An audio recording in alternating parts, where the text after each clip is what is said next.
with my sidekick, Dabby, and today I am talking about The Upside of Unrequited by Becky Albertalli. Now this is the same author as Simon versus the Homo sapiens Agenda, which I listened to an audiobook in January to February. I finished it up in February, so I will link my February wrap-up below so you can check out my thoughts on that, which I gave 5 stars, by the way. But now I'm talking about this one. This one I actually picked up in April, but I forgot to include the fact that I purchased it in my April wrap-up, but it will definitely be in my May wrap-up since I read it in May. This is her new book that came out, I believe, last month, and it is about a girl named Molly who is twin sisters with a girl named Cassie, and Molly is a little bigger and fairly sensitive about that, but it's really about love and finding your first love and how it could affect your family and things like that. Molly is a girl who has had 26 crushes, and all of them have been unrequited because she has never even told a guy or tried or whatever. And her sister, on the other hand, has kind of like had flings, but also has never been in a real relationship. So basically, Molly meets this girl in the bathroom who she realizes would be absolutely perfect for her sister, Cassie. And so when they meet up again later that same night, Cassie and Mina, the girl that Molly had met in the bathroom, hit it off right away. And Molly might be a little bit interested in Mina's best friend, Will, who seems to be watching her and maybe interested in her. Who knows? But she's also starting this new job where there's this other guy, Reed, who also seems pretty interesting. In the story, there's a lot about how being in your first relationship or having somebody in your family be in their first relationship could affect the family relationship and how dynamics change when new relationships enter, and there's a lot about family. Cassie and Molly were raised by 2 moms who, with the new laws in the US where gay marriage is legal all over the country, they decide that they're going to get married. So there's a celebration in it, there's a whole lot going on in this book, and it's really great. I gave this 5 stars. I loved this story, and I'm going to get into a little bit about the stuff I loved about it before I get into the real spoilers. One thing I loved about this was it was definitely an LGBT book, as was Simon versus the Homo sapien Agenda.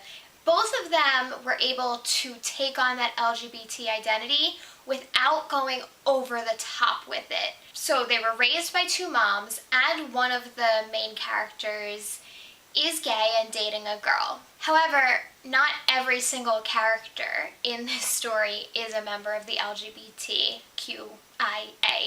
community, which I've been reading some books recently where they make it seem like if you're gay, you can only hang out with other gay people. If you're trans, you can only hang out with other trans and maybe some gay people. But that's not real life, especially in high school. In high school, you're friends with the people you've been friends with forever, for the most part. It doesn't make sense that every single person you hang out with is a member of that community. A supporter of the community, sure. And that's what we saw in this, for the most part.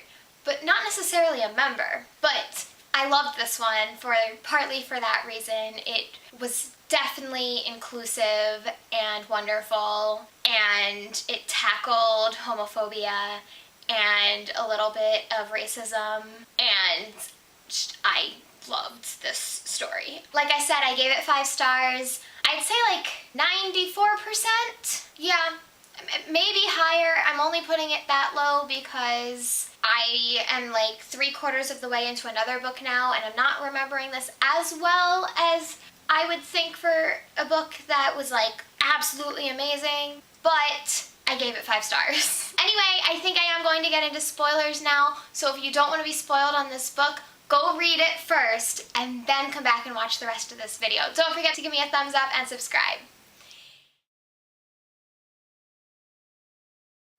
Alright, if you're still here, hopefully that means that you have read the upside of Unrequited, and I can get into some spoilers.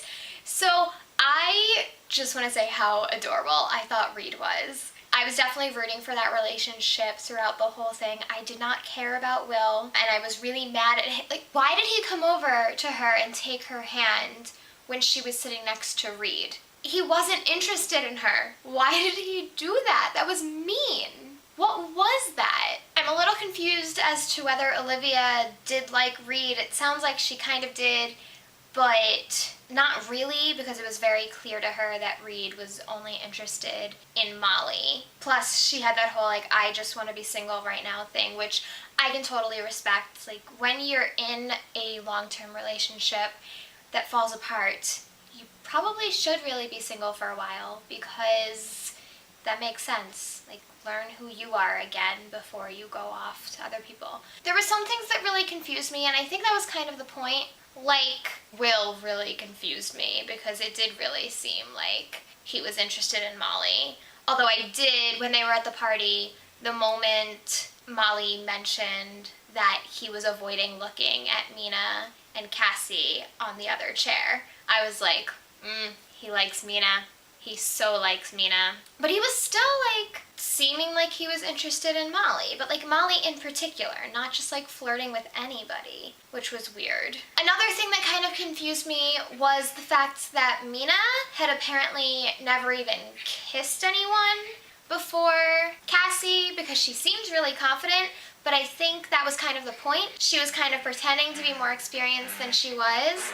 I don't know if Will was supposed to, I mean, I know Will wasn't supposed to tell Molly about that, but whatever. I really like the build-up of Molly's relationship with Reed. They go from just working together, and she mentions that he's the first guy that she's ever just been able to have a conversation with without getting all nervous and freaked out. And then they start hanging out, and he's almost like not worth being a crush to her at first, but then all of a sudden he becomes the biggest crush. I love the game that they play at the supermarket and their interactions about all of the different crafts and things that she's been working on. They're just so cute. I love them. I really enjoyed this. Like I said, I don't have that much to say. There weren't like those super intense moments that I feel like I need to talk about, but it was good. It was enjoyable. I do need to talk about the fact that this takes place literally like where I live. I remember I was reading this book and I was talking to people at my school, and as I'm reading, I'm like, this is like where our school is in this book. Some of the characters lived in the area that my school is. Other people lived in the area that I tutor in. So they're talking about all of these areas that are like in my backyard, and that was really cool. I'm used to hearing like a couple scenes maybe in DC where I used to live, but even so, they're typically in like the real city part, not the area I was in. But this was literally where I was. So that was really cool to actually see my area in a book. It was cute.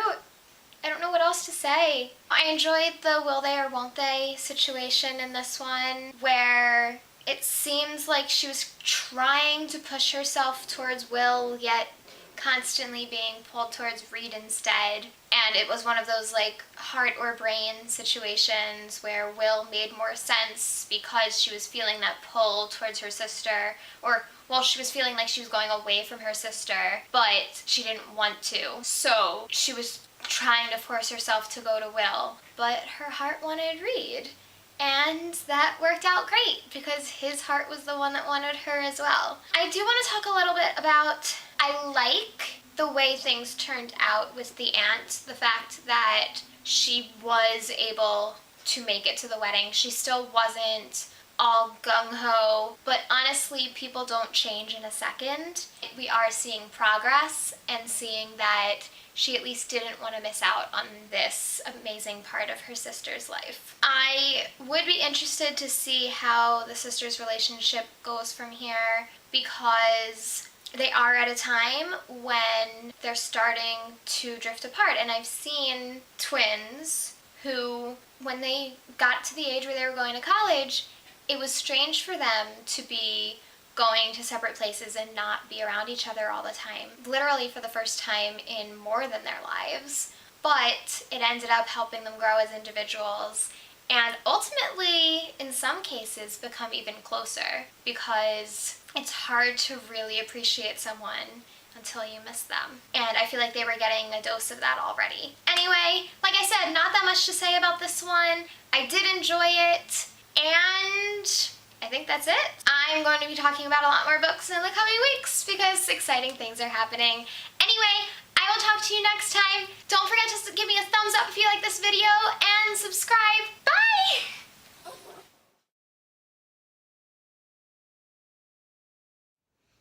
Hey, Ellie and Dobby here. Like the video? Come subscribe. Do it right now. Click it.